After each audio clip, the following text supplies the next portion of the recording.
आमच्या इयत्ता 7वीच्या कृतीयुक्त कवितांचे सादरीकरण या उपक्रमाअंतर्गत सादर केलेल्या कविता पहा।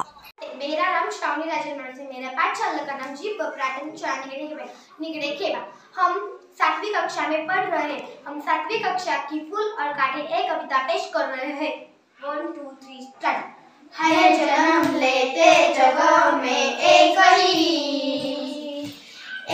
ही पौधा उन्हें पालता,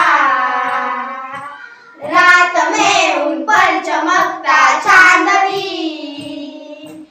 एक ही सी चांदनी है डालता।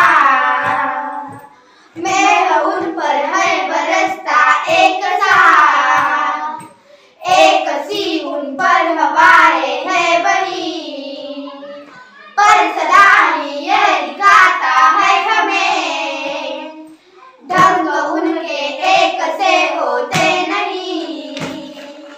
छेद कर काटा किसी की उंगलियां, फाड़ देता है किसी का वरवसन।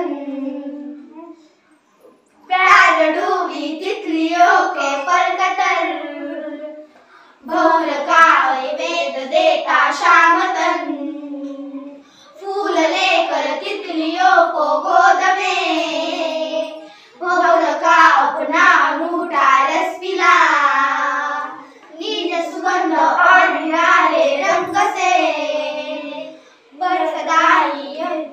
सदा दिखाता खलजी की खिला।